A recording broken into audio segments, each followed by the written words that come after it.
Amém. Ainda de pé, vamos abrir nossa Bíblia no livro do Apocalipse, capítulo 4. Vamos ler do verso 1 até o verso 11. Apocalipse 4, de 1 a 11. A visão do trono de Deus, a visão da adoração no céu. Diz assim a palavra de Deus: depois destas coisas olhei, e eis não somente uma porta aberta no céu, mas como também a primeira voz que ouvi, como de trombeta ao falar comigo, dizendo: sobe para aqui, e te mostrarei o que deve acontecer depois destas coisas. Imediatamente eu me achei em espírito, e eis armado no céu um trono, e no trono alguém sentado.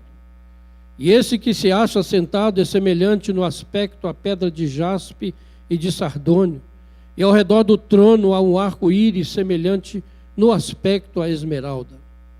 Ao redor do trono há também 24 tronos, e assentado neles 24 anciãos vestidos de branco, em cujas cabeças estão coroas de ouro. Do trono saem relâmpagos, vozes e trovões, e diante do trono ardem 7 tochas de fogo, que são 7 Espíritos de Deus.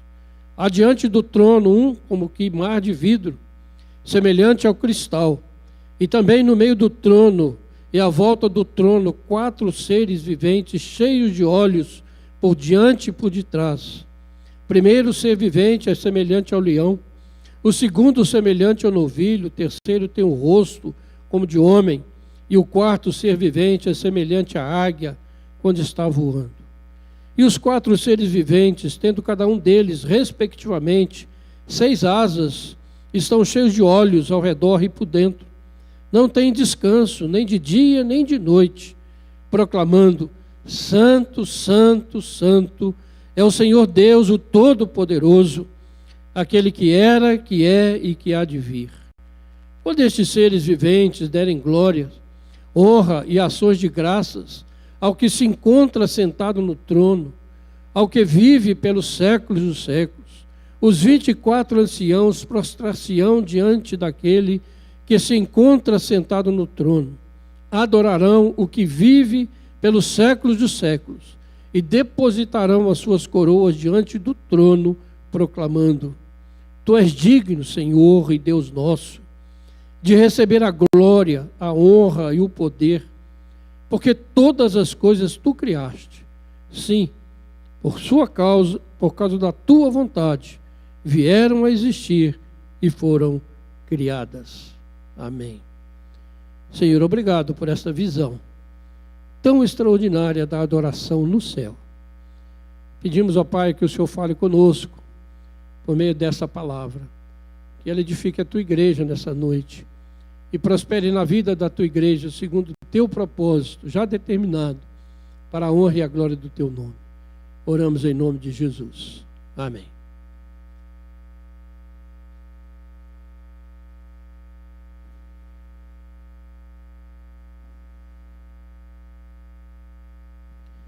Nós somos uma igreja que crê, que defende e que propaga a teologia reformada, que é bíblica e glorifica a Deus. Nós somos estudiosos da palavra, buscamos sempre mais conhecimento da revelação bíblica, de modo que nós possamos honrar a Deus com o ensino, com uma pregação que apontem para a glória de Deus, do Deus soberano, que foi manifestada em Jesus Cristo. Mas a Igreja Reformada, irmãos, enfrenta um grande perigo que a tem afetado em todo o mundo. Hoje, nós vemos nações e igrejas que foram fundadas sobre os valores da reforma, mas que perderam seu rumo e se afastaram dos valores evangélicos, negando as doutrinas básicas da fé cristã. E com isso, a igreja perdeu toda a sua influência sobre a sociedade moderna e perdeu todo o seu vigor espiritual. E pior ainda, ela se tornou o alvo principal dos ataques das ideologias materialistas e diabólicas do nosso tempo. E os crentes ficam cada vez mais temerosos desses ataques, se encolhem, se escondem, ficam reclamando da situação, esquecendo que este mundo está morto nos seus delitos e pecados, que ele jaz no maligno e ele está sob a ira de Deus. Não é isso que nós estamos vendo acontecer nesses dias? E a questão é essa, irmãos: qual tem sido a nossa reação? Qual tem sido a sua reação diante dos ataques que os seus filhos e os seus netos, meus netos, estão sofrendo nas suas escolas, nas suas faculdades, dessas doutrinas e ideologias destrutivas da moral e da sociedade? O que nós temos feito, irmãos? Dos ataques que eles têm sofrido nas redes sociais, as humilhações, temos permanecido indiferentes, como estamos indiferentes à situação das crianças carentes aí, como já foi falado. Ser ortodoxo na fé bíblica, crer nas doutrinas corretas, é fundamental para o cristianismo. Entretanto, pode acontecer algo terrível. Ter a crença correta, afirmar as doutrinas bíblicas, mas não ter vida espiritual, não ter comunhão com Deus, não conhecer Jesus Cristo. Ou seja, a verdade está na cabeça, bem estruturada teologicamente, mas isso não afeta o modo de vida que muitos têm vivido.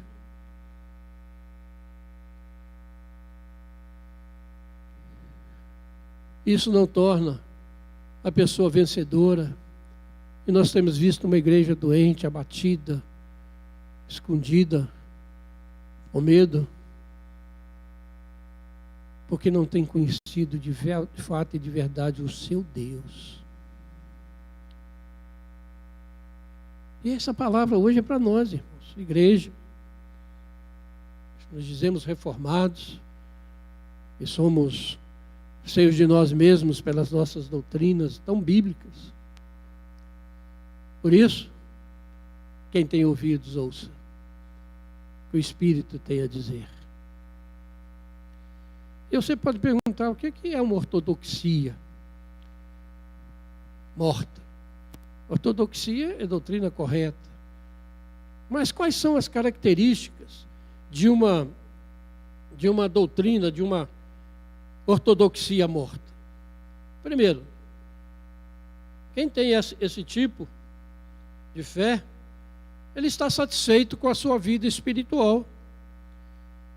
A pessoa, ela fica contente com o seu nível de conhecimento bíblico, mas isso não influencia o seu viver diário.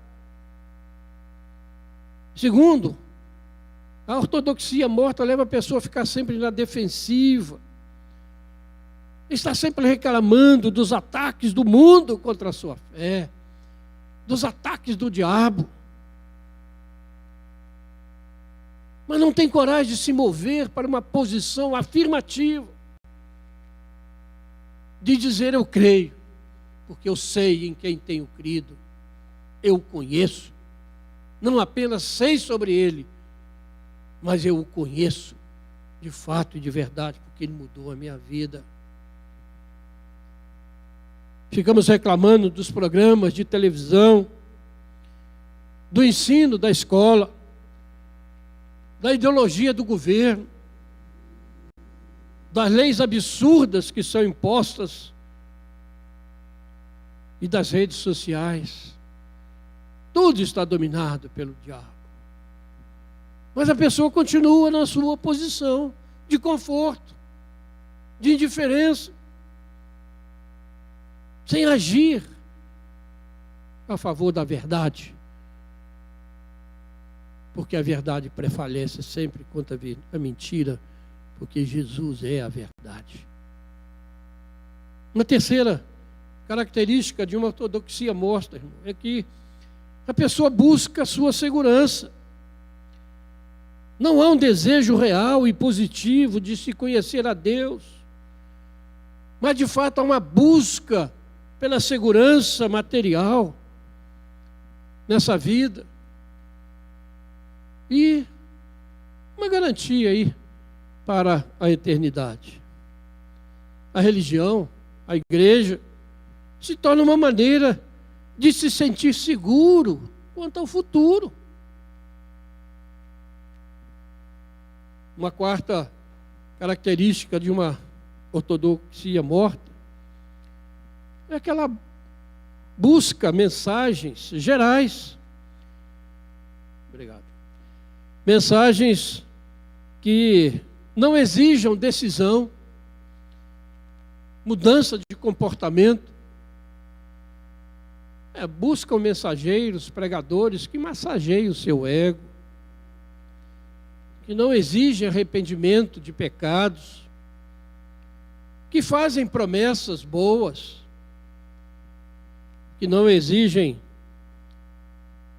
arrependimento. Lloyd Jones chama isso de uma aproximação ociosa da Bíblia. Algo interessante, algo gostoso, mas desligado da vida e dos problemas. Mas tem mais, tem uma quinta característica. É o desejo de não ser perturbado. Tudo deve ser geral, remoto, longe de nós, que não afete o meu modo de viver. Ou seja, a religião deve ser mantida na periferia da minha vida. Algo que eu vou recorrer quando eu estou em aperto, em perigo, seguro, então eu vou para a igreja orar, vou pedir, vou buscar Deus. Mas fora disso, eu não quero ser perturbado. A ortodoxia morta, irmãos, cria um tipo de cristão que nunca quer ser examinado, investigado, como se ele fosse pecador. É querer ouvir que tudo está bem, que Deus está com ele. Para ele, os liberais é que são. O problema são os liberais em teologia, que estão pregando coisas absurdas aí dentro da igreja. O problema são os falsos profetas, que estão aí espalhando heresia. O problema são as falsas igrejas que se multiplicam. O pastor Gerson hoje falou 35, né? 1000 denominações no Brasil. 35.000 denominações evangélicas no Brasil. Que é isso? Então, para todo tipo, todo gosto. Crê nas doutrinas corretas. Mas ele diz, olha, eu quero ouvir mensagens gerais, que não exigem mudança de comportamento. Pois não tem nada errado comigo. Está tudo bem. Então, esse tipo de crente, irmão, sempre existiu, continua existindo e vai existir até o dia da volta de Jesus. Tem aversão a qualquer cobrança, a qualquer posicionamento que se exige dele. E, para encerrar essa lista, né? Uma sexta. Finalmente, a ortodoxia morta, ela produz crentes onde não há nada vital, nada vivo em sua religião e na sua adoração. Não há nada vivo na sua vida, na sua religião, na sua adoração. Ou seja, eles nada esperam, nada recebem e nada acontece com eles. Vão à casa de Deus, ou vêm à casa de Deus, não com o propósito de ter um encontro real e pessoal com Deus. Não com o desejo de esperarem em Deus. Isso nem passa pela mente deles. Não entra em seus corações que alguma coisa possa acontecer num culto, que Deus possa falar com ele, que ele possa ser tocado pelo Espírito de Deus. Não passa. É um encontro social. E às vezes, estar presente num culto se torna uma formalidade dominical, um hábito bem cultivado, mas nunca esperam. E, na verdade, não desejam uma visitação especial do Espírito Santo que possa perturbar o seu comodismo, a sua indiferença. E como isso tem acontecido, irmão? Nós estamos vivendo um período agora muito interessante na igreja. Nós temos um grupo que vem de manhã e temos um grupo que vem à noite. Você olha aqui, tem muitos que vieram de manhã, mas a maioria aqui não veio de manhã. E de manhã é a mesma coisa. Por quê? Estamos enfadados de prestar cultos a Deus, não dá para ir 2 vezes na igreja. Está difícil. Vem 2 vezes, sai de casa, enfrentar o trânsito.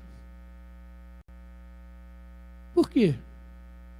Porque para esses irmãos, Deus não está presente no seu culto. Eu não sei como você cantou o louvor dessa noite. Mas você percebeu a profundidade deles? Será que te levou à sala do trono? Será que você imaginou que você está na presença de Deus? Que Deus está aqui recebendo o seu louvor, a sua adoração. Que isso? Que crente é esse?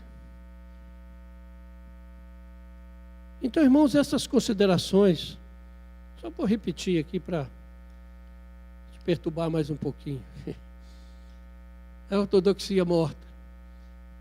Satisfação com a sua vida espiritual. Você está sempre na defensiva, reclamando de tudo.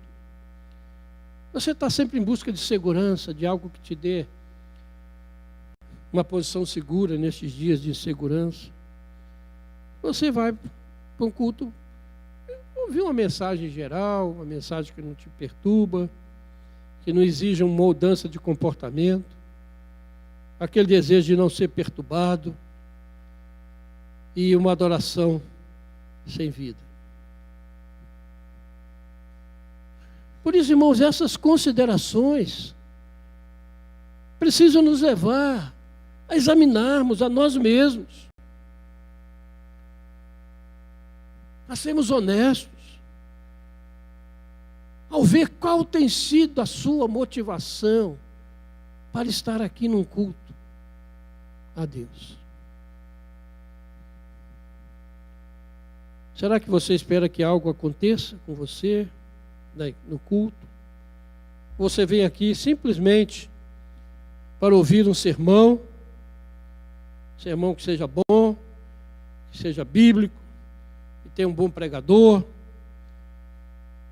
simplesmente para cantar alguns hinos, fazer algumas orações egoístas, para encontrar os seus amigos, seus irmãos. Tudo isso é bom. Mas qual é a motivação principal para você estar aqui? Porque essas coisas muitas vezes não têm mexido com você, não têm te motivado. Não tem levado você a uma decisão de andar com Deus verdadeiramente. precisamos, irmãos, ter as crenças corretas. Nós não podemos perder aquilo que é vital para a nossa vida espiritual, que é o senso de estarmos na presença do Deus Todo-Poderoso, que age na nossa adoração, no nosso culto, que toca em nossas vidas de um modo sobrenatural e aumenta o nosso amor por Jesus, pela igreja.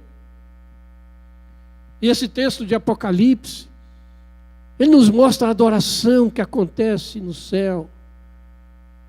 E você vê ali aqueles anjos, seres viventes, se dobrando diante do Deus Todo-Poderoso, dia e noite, pelos séculos dos séculos, e ninguém cansa. Nós, às vezes, estamos num culto e nos cansamos. 2 vezes, então, de manhã e de noite na igreja, está demais.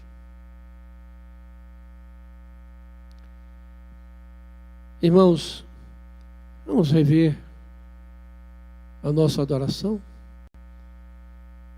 A sua ortodoxia pode ser excelente. Você pode recitar de cor e salteado a Confissão de Fé de Westminster. Saber quantas perguntas tem no catecismo, Rodrigo?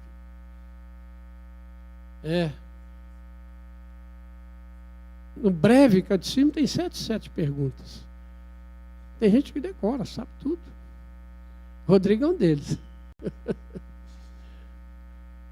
Mas e aí? Tem mudado a sua vida? Tem feito você um crente melhor? Uma pessoa melhor na sociedade?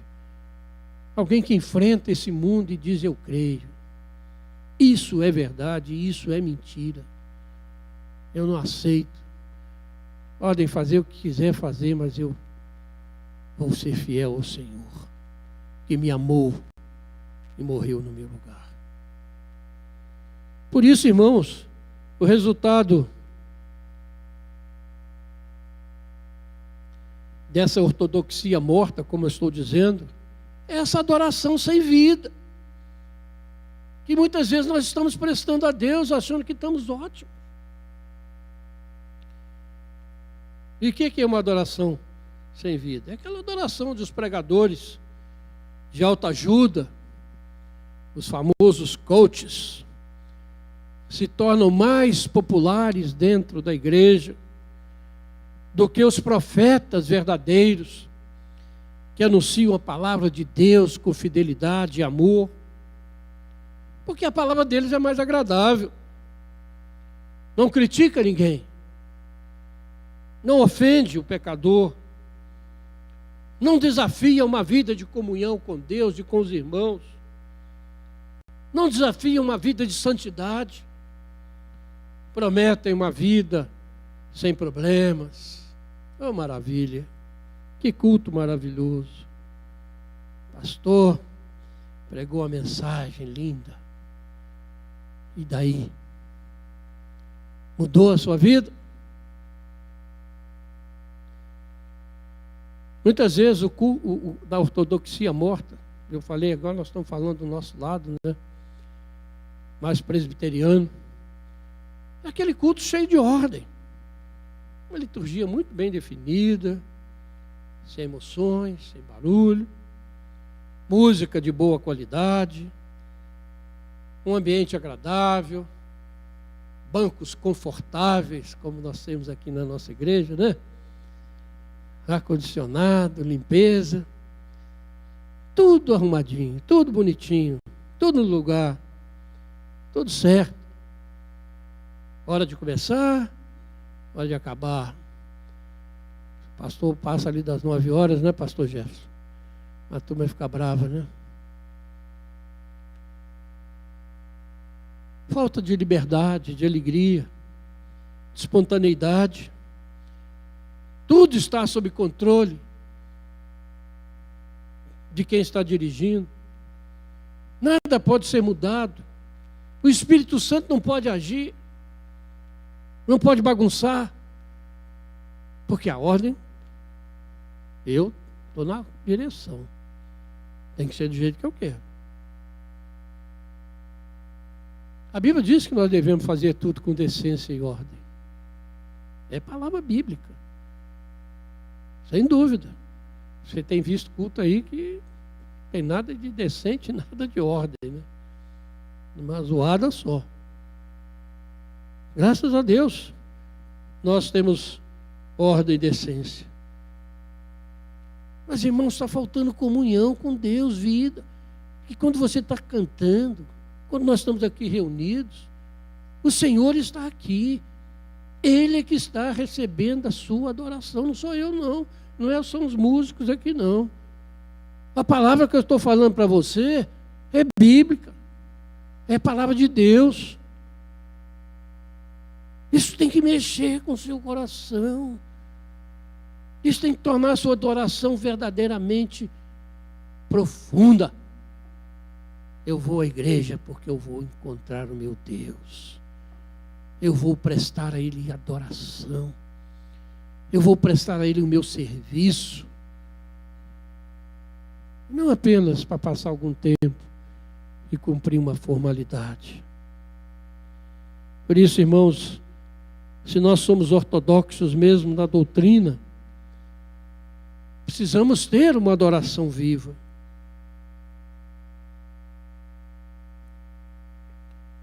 Nós não podemos desprezar o ensino correto da verdade. A escola dominical está aí, graças a Deus, cheia. Se você não tem vindo, te convido a vir semana que vem, mas talvez você não ache lugar para você nas classes, viu?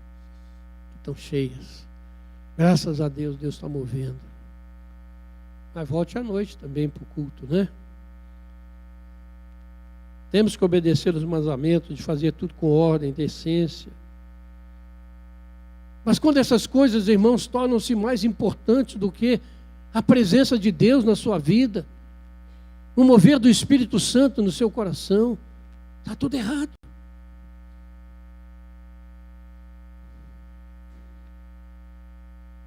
Somos chamados à comunhão com Deus, à comunhão uns com os outros.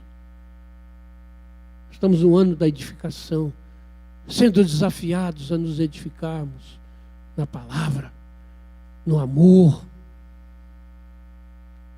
E qual tem sido a nossa reação diante das lições que estamos tendo? Tem feito diferença, irmãos?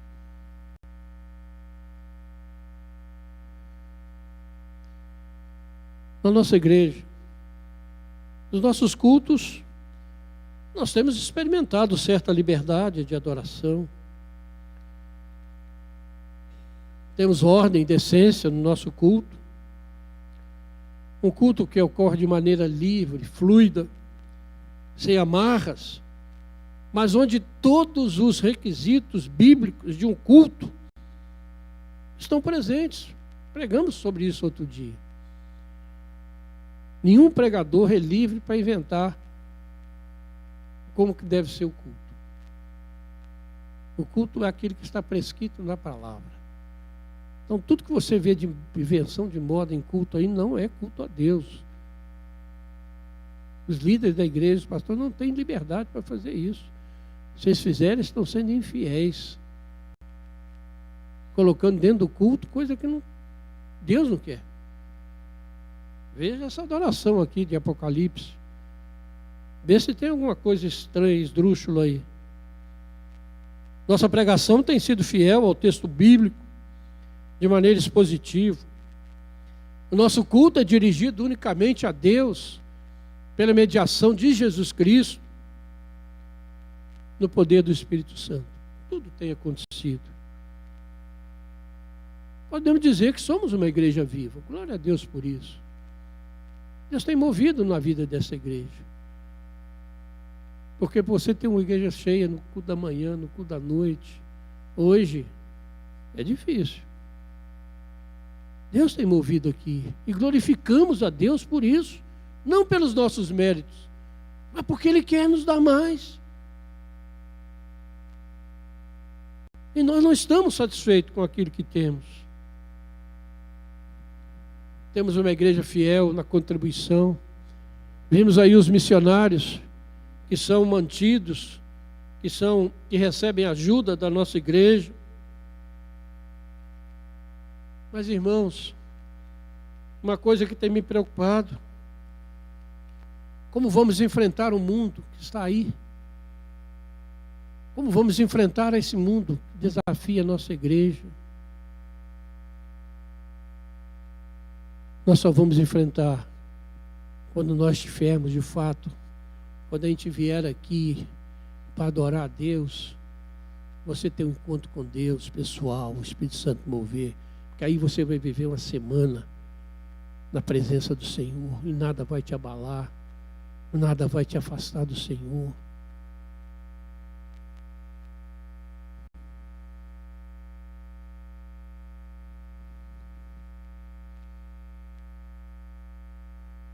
Precisamos entender que nós somos chamados por Deus. Somos um povo separado. Somos um povo santo, escolhido desde a eternidade para sermos santos e irrepreensíveis perante Deus e perante esse mundo. Deus nos chamou dessa maneira. E o que nós temos vivido? Temos vivido dessa maneira? A Bíblia é, de fato, a nossa única regra de fé e de conduta. Jesus disse que aquele que quiser segui-lo tem que tomar a sua cruz, morrer para si mesmo e segui-lo dia a dia.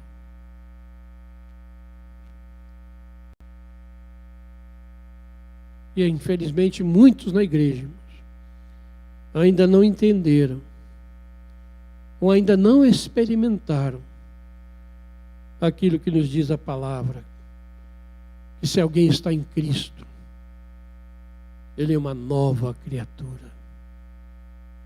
As coisas antigas passaram, tudo se fez novo.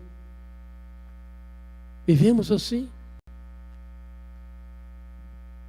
O propósito da sã doutrina, irmãos, não é fazer-nos os melhores conhecedores das doutrinas, mas é criar em nós um coração puro e uma mente cheia da verdade de Deus, que nos conduza a uma vida de consagração, de amor, de poder, cheia do Espírito Santo e que glorifica a Deus em Cristo Jesus. Mas será que nós estamos dispostos a isso? Será que nós queremos mais do mover do Espírito Santo na nossa vida, ou vamos ficar satisfeitos com isso tudo aí?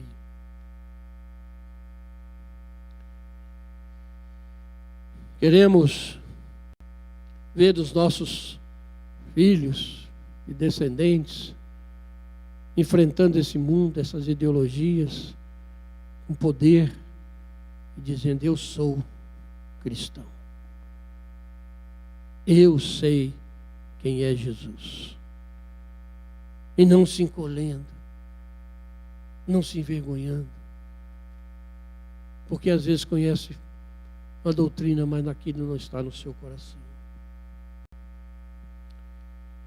Queremos ver o poder de Deus agindo em nós e através de nós.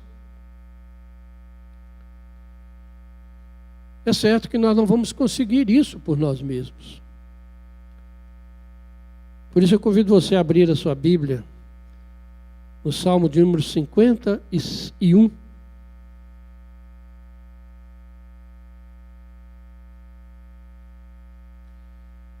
E fazemos juntos a oração que está nesse salmo, feita por Davi, quando confrontado por Natã, o profeta, sobre o seu pecado. Davi escreveu esse salmo de arrependimento, de confissão. Verso 7 ao verso 12. Vamos ler juntos, irmãos? Purifica-me com esopo, e ficarei limpo. Lava-me e ficarei mais alvo que a neve. Faze-me ouvir júbilo e alegria, para que exultem os ossos que esmagaste. Esconde o rosto dos meus pecados e apaga todas as minhas iniquidades. Cria em mim, ó Deus, um coração puro e renova dentro de mim um espírito inabalável. Não me repulses da tua presença, nem me retires o teu Santo Espírito. Restitui-me a alegria da tua salvação e sustenta-me com espírito voluntário. Amém. Se esse for o desejo do seu coração, se esse é realmente uma oração que você faz de coração, pode ter certeza que Deus vai lhe atender. E vai lhe dar uma vida de comunhão com Ele profunda. Uma vida de comunhão com seus irmãos na igreja. Porque, irmãos, essa é a única maneira de enfrentarmos e vencermos os desafios que virão contra a igreja. É a única maneira de vencermos os ataques malignos contra a igreja, contra a família, contra a nossa fé, que se tornam cada dia mais fortes, mais intensos, mais violentos. Precisamos estar conscientes de que a Bíblia diz que tempos difíceis estão determinados para este mundo. Olha a situação do mundo. Você pensa que vai melhorar? Tem uma boa notícia para você. Jesus disse que as coisas ficaram muito difíceis. E difíceis especialmente para aqueles que confessam o seu nome. Porque antes da volta gloriosa do Senhor Jesus, irmãos, muita coisa está determinada para acontecer. E a única maneira de nós enfrentarmos e vencermos e estarmos de pé diante do Senhor é termos a doutrina correta, o conhecimento correto da palavra e uma vida de comunhão cheia do Espírito. Senão vamos sucumbir. Mas pela graça do Senhor, Ele nos dará isso. Porque a igreja é mais do que vencedora. Nada vai destruir a igreja do Senhor. Se você está na igreja dessa maneira, pode ter certeza que Deus vai conduzi-lo em vitória. Precisamos tornar Deus real na nossa adoração, na nossa vida diária. Precisamos ter irmãos que caminhem conosco, que nos apoiem, que nos sustentam, que estejam ao nosso lado. Naqueles momentos difíceis, você tem alguém recorrer, que possa orar por você, que possa orar junto com você, que possa ser um apoio por você. Precisamos da igreja. Fora da igreja não há salvação. Por isso creia. Busque o Senhor de todo o seu coração. Ali a sua ortodoxia doutrinária há uma vida no Espírito, cheia de esperança, de vida abundante, de oração. Que a nossa adoração a Deus, irmãos, seja algo diferente daquilo que nós temos experimentado. Que não seja um mero cantar. E graças a Deus, Deus não nos pune como deveria, né? Abraão gosta de cantar em um hino. Tudo entregarei. Como é que é, Abraão? E por ti, Senhor, tudo deixarei. Como é que nós temos coragem de falar isso diante de Deus? Se a gente não faz?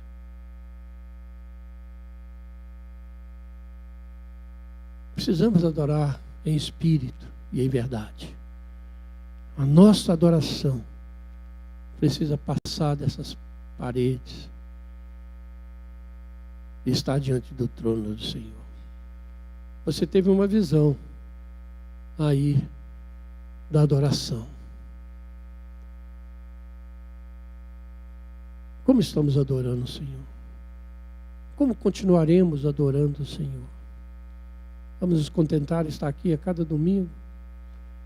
Vim aqui para ouvir um pregador te dar uma chapuletada, o pregador fica falando coisa meio desagradável. Hoje de manhã o pastor Jefferson já fez um bom sermão também aqui. E vamos para casa, tudo normal. Falamos das irmãs aí que estão fazendo esse trabalho extraordinário. Vamos continuar indiferentes. Queremos mudanças. É o desafio, irmãos. Abra a sua Bíblia de novo aí em Apocalipse 4. O pessoal do louvor podia vir para cá, Bruno.